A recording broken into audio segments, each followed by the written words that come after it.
what is happening. So you're not only looking at the numbers, but looking at it from the strategic intent.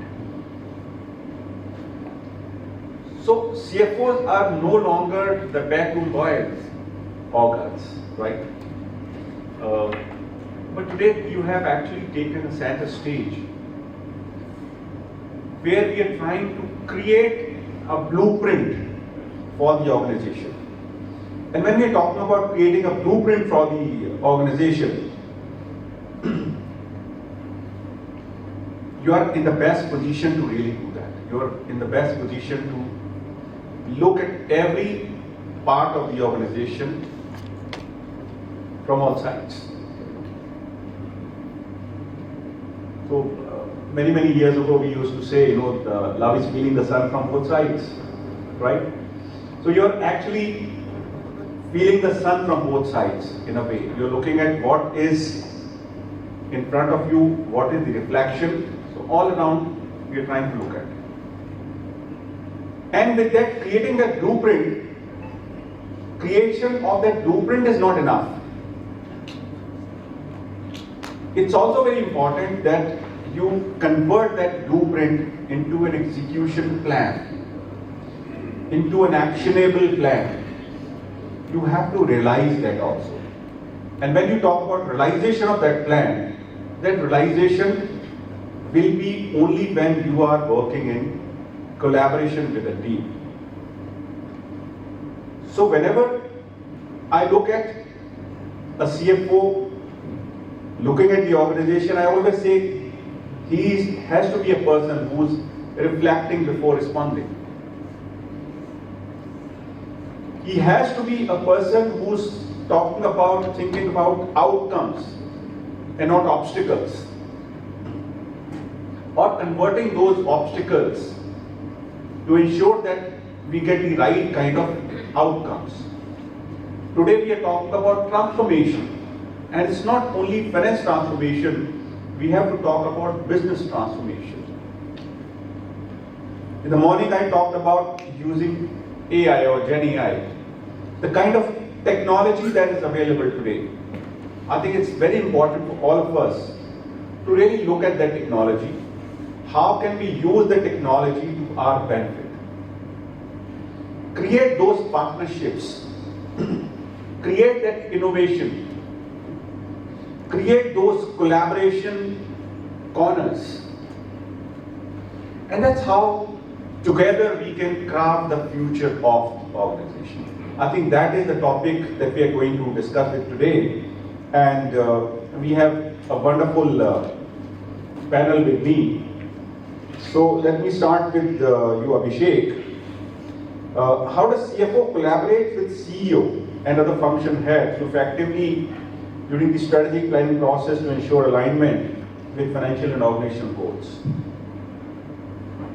Thanks, Jogendra.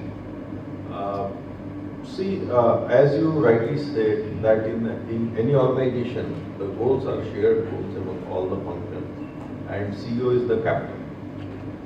So what happens is everybody is totally involved in crafting the action plans pertaining to their functional areas. And in that process, what happens is CFO is in best position to interface the different functional action plans to take it to its logical conclusion and as per whatever is the agreed timeline or cost or kind of quality. So in my opinion, interfacing, among all the functional action plans to reach at targeted, goal is the most important, task of the CFO. Making it clear by a small example is, say, I come from a healthcare background, so we have to open a hospital, and we just define that, say, this is the date. Say, for example, December we have to launch a hospital. So there will be different building blocks. If it's a new hospital, then the facility has to be, constructed. If it's a greenfield facility, the civil structure, then the interiors, And before that happens, obviously, the kind of design you want to have, the kind of, architecture you want to have, the kind of patient flow you want to have. So all these things basically will be done, by the project team, and they will be having their milestones. Now, after getting this particular thing in place, we also need to, see whether we have the financing available or not, which is internal to finance. But at the same time, when this particular facility is going to be delivered, it will be delivered with all the medical equipment. So the supply chain comes into picture, and then if the medical equipments are going to be locally procured or imported items, so accordingly the lead times are different. So that needs to be planned in line with whatever is the planning for that particular civil structure, and then the kind of equipments are going on as each happens.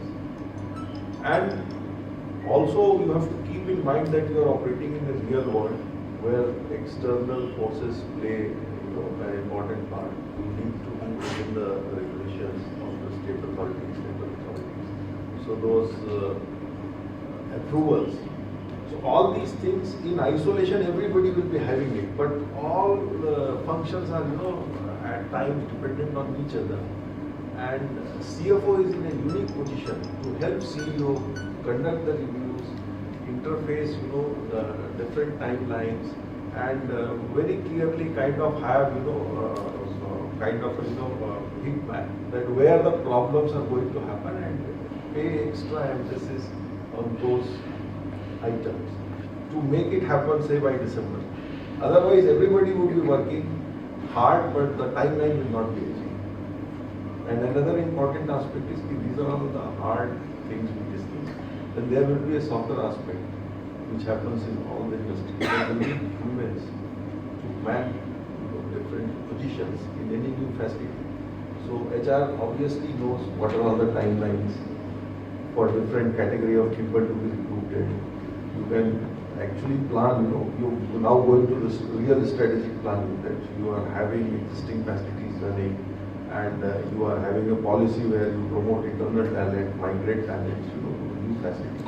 So these kind of things have to start, much ahead of, the actual launch of that.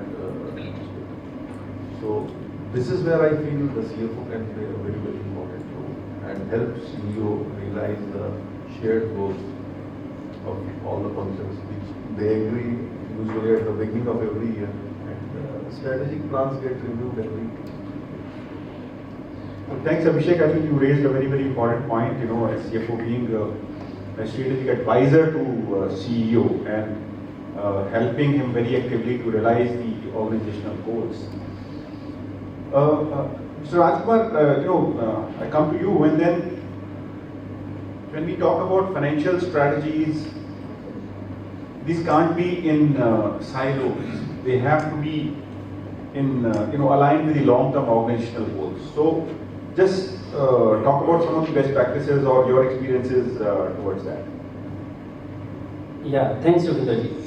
So, as you already talked about that, CFOs are the second line of command in the organization. So, they are the one who helps the management or the board or the shareholders to bring to the organization to that level where they can achieve their long-term objectives of the company. So, we can try to understand this statement into three verticals. So first of all, if we look at it in terms of the first of all and foremost goal for the CFO is to bring the structure in the place. So as we can say that the CEOs are one of the best one who understand what is the long-term strategy. So in that case, the CFOs has to sit with all the CEOs, senior management and the board members to understand what is the long-term strategy of the company and how we can make it translate into a unified financial plan. So that's how it gives a better understanding how my financial strategy be in line with what are the long-term objectives of the organization. And in line with that, we also sit with other department heads to understand what are at a middle level management, what are their, the strategies are there, how they can convert it to a financial plan. So once CFOs have better understanding as a long-term vision of the company, then as a CFO, the role is to bring them into actionable item. We need to build our budgets, forecast, and some of the key KPIs which will help us to monitor over a period of time how the organization is moving and how we can monitor that. Once as we talked about, so structure in the place, now the second thing comes into the stage where the role of the CFO comes into existence, where we have to see what are the plans, financial plan that we build and how we are marching ahead. So that he has to, on a timely basis, need to look at, especially we talk about the KPIs, the key KPIs that we need to monitor.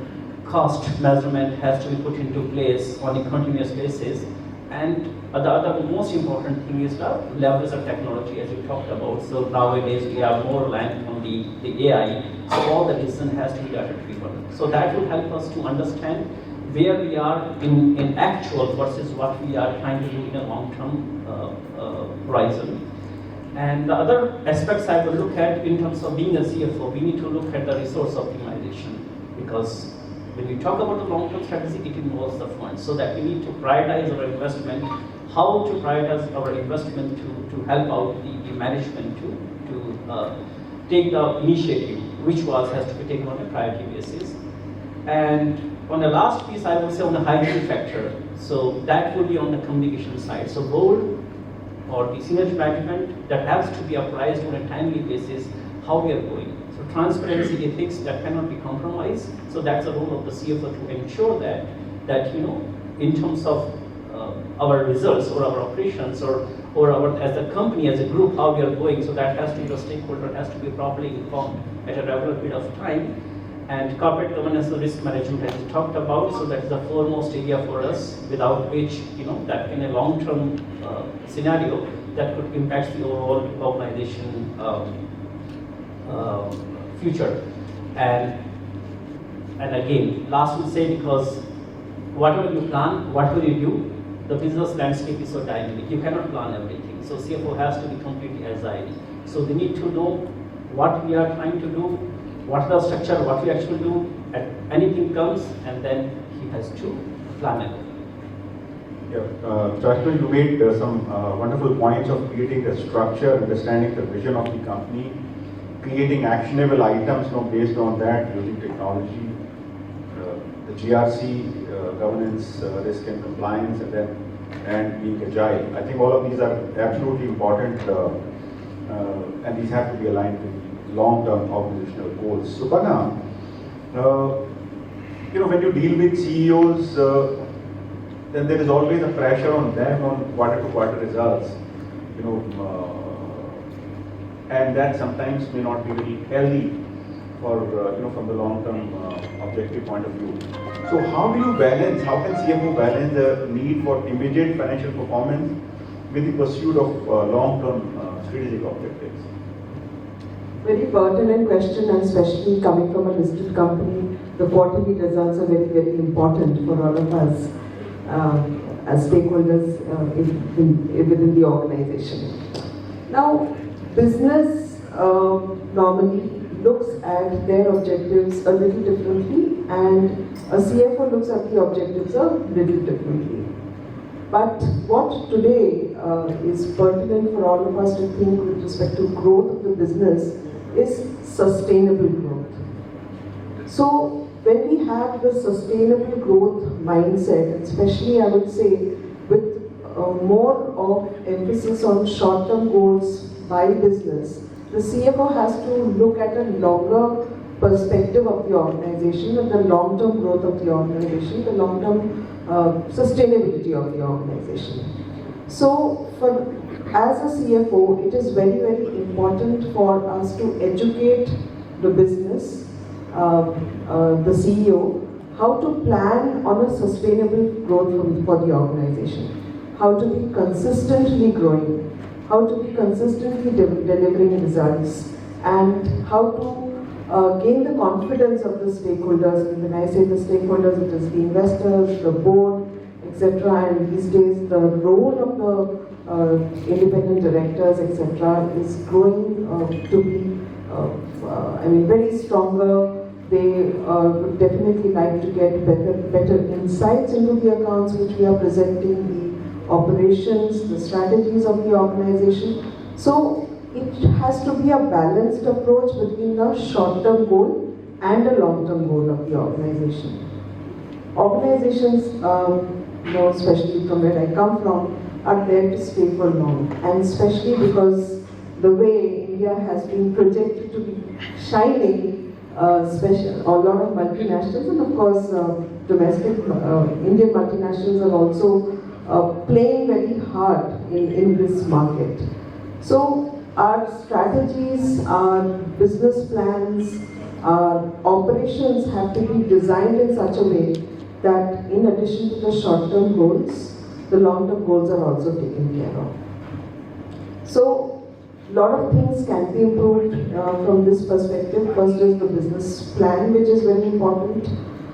We need to partner with business in such a manner that we are able to do the balancing act and guide the business in the right way, how to structure the quarter-wise revenues, which are the important ones, where what is market driven, what is seasonality driven. So all these things put together, we have to try and make the right balance between short-term quarterly objective vis-a-vis long-term, which is 1 year and 1 year plus.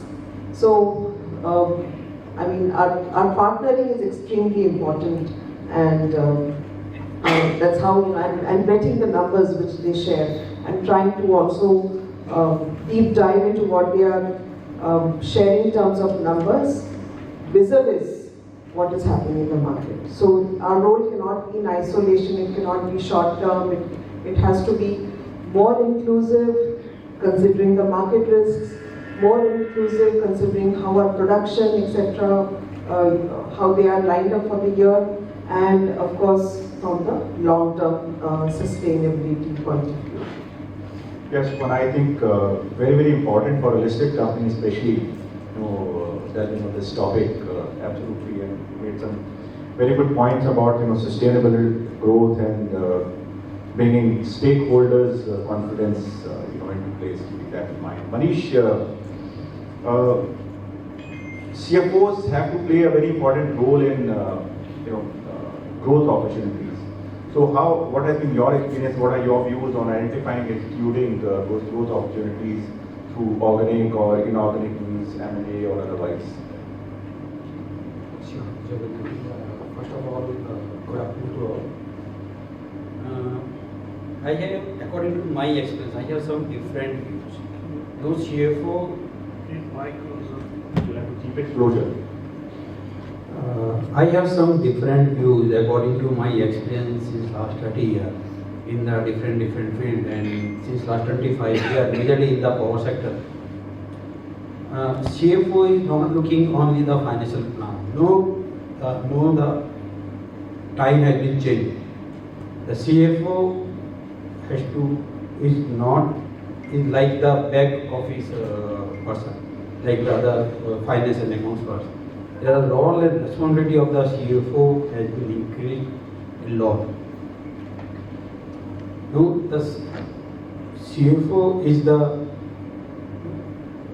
co-partner of the all top management for any strategic decision and the business plan. So the financial plan is the part of the business plan. No, the role of the CFO is so wide.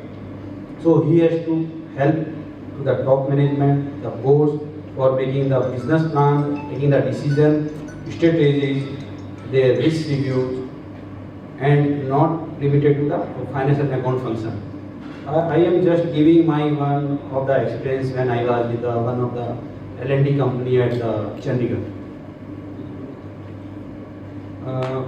At that time, the coal is the major raw material for the thermal power plant. So this company, the plant has been constructed by the L&T, and the plant is pertaining to one of the other L&T subsidy company. So the FSA, means the fuel source agreement, was with the Coal India Limited, and coal was coming from the Bilaspur. So is the around 2000 kilometers far from the place of the power plant to the mines of the coal. According to the MOEF guideline, Ministry of Environment guideline, above 1500 kilometers, it needs the vast to to save the environment, like ash content and other contaminants which are the part of the coal, so that those cannot be damaged to the society. At that time, for the washing of the coal, there is the additional cost which will not be reimbursed by the customer. So there were some PPA also there, some lacuna was also there in the PPA. So, and another one thing, the one or major thing was that there the railway siding was not ready. You know, the coal is transporting through the rail. Okay, so the rail siding near the plant was ready because the not available of the land of around 110 acres. So the coal was coming from the Bilaspur to the nearest place of the station of the Mandi Govindgarh, and from the Mandi Govindgarh to you see the Rajpura plant around 80-100 kilometers coming through by the road, the tipper. See that there are huge coal is the 1400 megawatt thermal plant, and the Delhi there are the 4-5 racks are coming. 4-5 racks in the tippers. You see the trucks of around 4,500, more than 4,500 trucks are transporting from there to here. So I personally visited first to Bilaspur. What is the problem is there? Then I meet the washing contractor. What is the after the washing, what the contents are there? What are the acceptable contents by the respective Ministry of the Environment, and why these costs are coming to us? Thereafter, when the coal are transporting to the Mandi Govardhan, there is the loading and unloading time also there. So if there is delay in the unloading and the loading again in the tipper, then the demurrage charging by the railway. So I personally visited at the Coal India, Vasi contractor, and the Mandi Govindgarh also. So to see the timeline. Otherwise, as a finance people, I can say I will not pay any Vasri charges because it's not the part of my reimbursement from the PHPCL. And further, at the demurrage also, I will not accept the demurrage because this is also not reimbursable. So we have to see the practical things. I am just giving those two examples because we have to see the practical things. What is the business requirement? What is the practically things that we can help to the business to run the plant? So after those all things, we have taken the further opinion because you see the L&D, the property, the governance and the controls are there. We have taken the opinion from the two big four companies out of the four, and they also given the opinion based on our report. And this is a practical problem. This additional cost will be arrived. In the future also we fight legally also to the respective regulatory, and we got the reimbursement at the not only the below level, we got the reimbursement and order in favor of the L&T at the Supreme Court level. So finally, as per the CFO role, there were the support in the business, to run the power plant, to ensure the compliance, regulatory compliance, to ensure the internal controls, to help in the strategy to run the plant. So the lot of things are there. Is the role of the CFO to run the organization and make it the profitable. So is the major things that we have to understand as a CFO also, that we are the support function for the business, and business is running on the basis of decision by us. If we look like we do the work like a auditor only, and we have catch the each and every जो हम बोलते कभी उसमें से निकाल के बस उसको रोकना है, तो ऐसा नहीं. हमारे को अपना इंटेंशन, हमारा सोच चेंज करना पड़ेगा उसके लिए, so that it will be helpful for our organization also, and if the organization will grow, we will also grow. I think this was wonderful, Manish, really looking at a completely different view of the role of the CFO. I recall, when we were starting a company, Daimler, and to start with, monthly से लेके संतरी तक आपको सारे role निभाने पड़ते हैं, and really taking the matter in our own hands, giving it a very, very practical view, looking at innovative practices to innovative solutions. I think that is something all of us have to, and this is truly where you are looking at the organizational objectives and not a very narrow view of only financial objectives. So that's absolutely wonderful. I come to you, Abhishek. Whenever we look at any industry, we talk about creating new revenue streams and what. So, in your view, how can CFO pioneer these new revenue streams and innovative approaches that you would have implemented or seen? See, when we talk about new revenue stream in any organization, it requires some amount of change and also, kind of disturbing the status quo. But it's important also. Otherwise, in a dynamic world, status quo is never preferred for a continued success. And as Manish ji,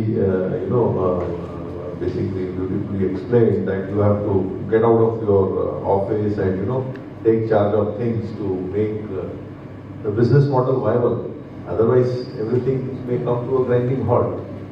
So, same thing goes with new revenue stream, and CFOs, while they are custodian of the ROCE, return on capital employed, or how your return ratios will look, they would be, and anything new will bring with it all kind of control, challenges, or compliance related, issues. But all these things need to be seen, in a very, very different way, and you need to be, really partnering with that new business. So, assuming that we have decided for a strategic reason that in an organization some new revenue streams have to come in, and that basically will give you top line growth, as well as it will act as a kind of a downside risk if your existing business tanks or kind of gets stagnated. So to meet that strategic objective, whatever comes as a new revenue stream in your organization, you need to be partnering with that particular business in a very, very different way. It can't be the existing way. So you need to be, friendly with them. You need to, as you said, you need to be, solution-oriented CFO when it comes to this new business. Maybe for existing business, you will be, that whatever has been set in motion and whatever is the playbook, you just need to adhere with it, and you come to me if exceptions are there. But in new business, it could be anything which comes on the way. Please come to me. So this can be one approach. Also, you need to be, available to the new team, especially the business heads. And while you will be giving them a long rope in terms of, going, conceptualizing, executing their plans, and hand-holding them through, major capex decisions, providing them, the leeway and sometimes signing off deviations when it comes to, those few expenses which will be first time coming into the system. But while doing this, you are also, continuously looking ahead how to put things in a kind of system or process. Because new businesses bring with it its own challenges. So, say for example, when I was in my telecom career, so that time when the first change happened, that was the value-added services, the ring-back tunes. So when the first time the product was launched, there was no way a finance guy can check whatever services have been given, whether it has been charged or not. The drop rate was very high. So as a finance guy, if you look at it, like he said, so you can always say, no, mat karo, mat karo. But if you look at it, it's starting from zero. And initially, if your drop rates are as high as 25, 30, 35%, accept it and move ahead with, closing the gaps so that the charging can happen, you can realize revenue, and make sure when it reaches a big scale, your gaps are, minimal. So the same 25-30% gap at a 100 scale of top line compared with 1 million. So that's where you should get caught into the percentages or absolute numbers. You should look forward, handhold them, and give your support so that you can get your future growth engines. Sure, I mean, very, very interesting, point of view. Suparna, maybe a short response to, if you can share your insights into how approach to talent development should be. People are a very important part of this financial strategy.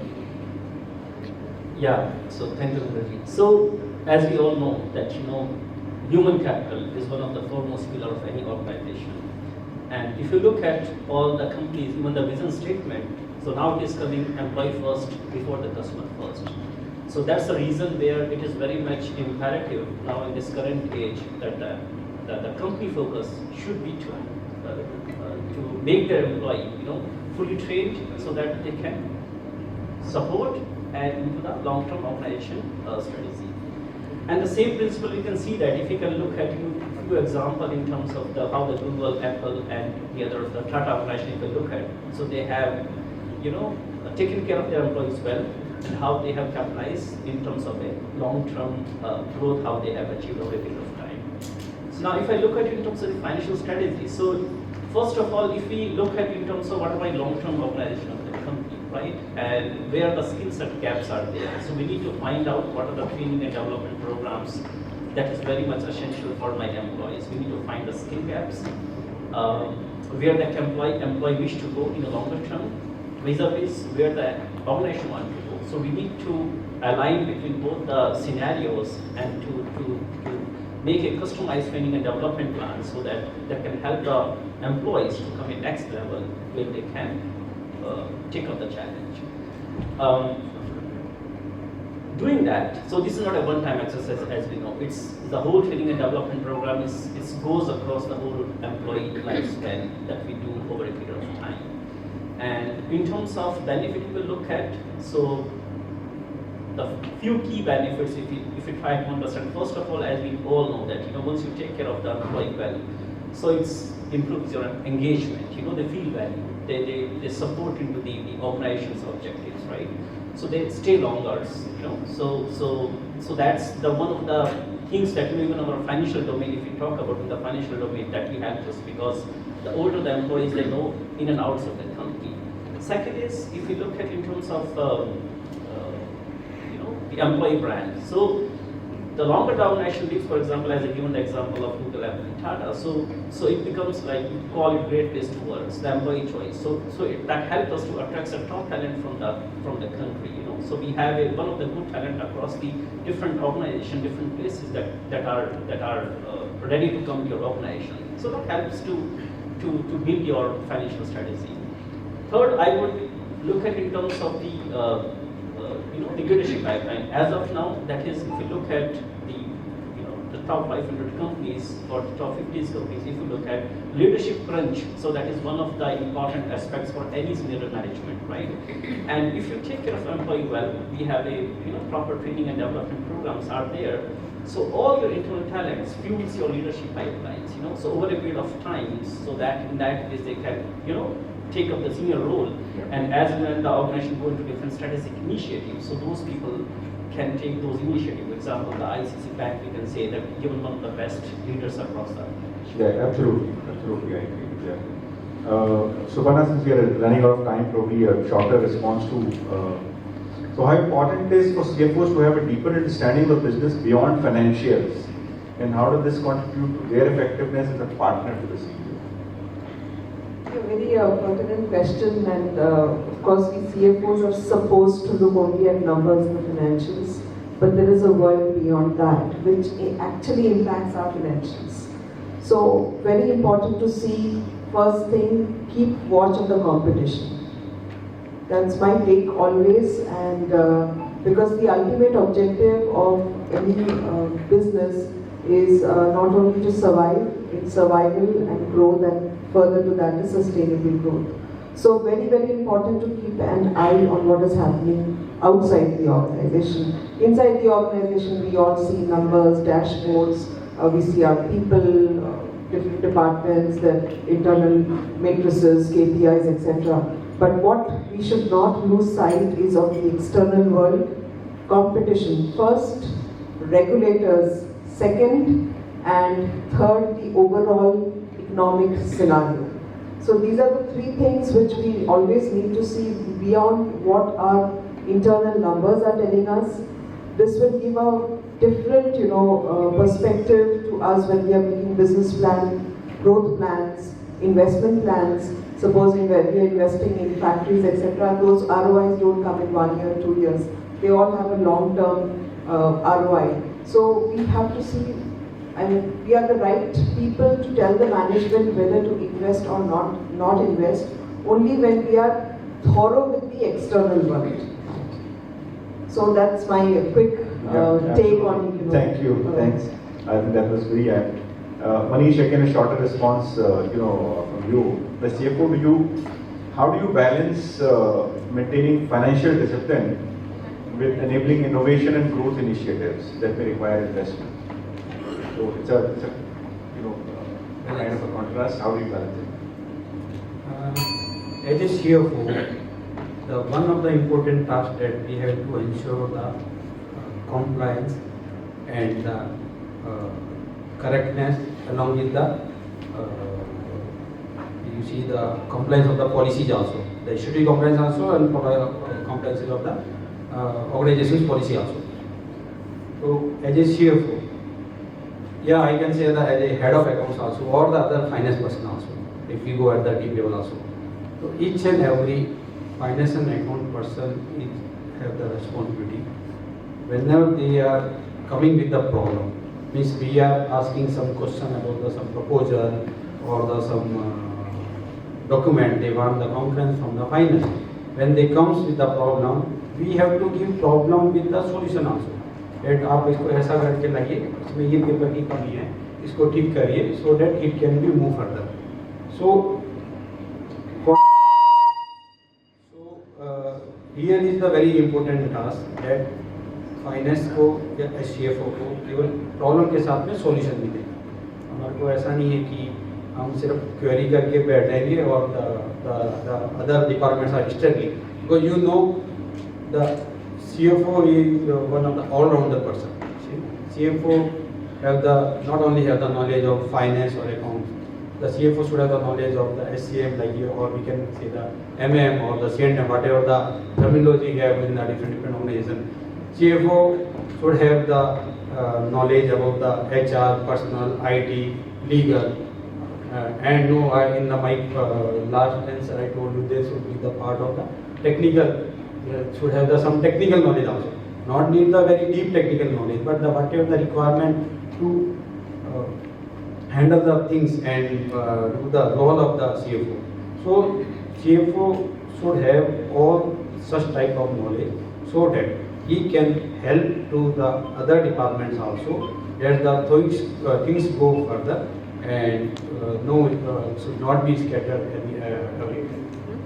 Good. Thank you very much. I think that that's I'm being shown that you were here.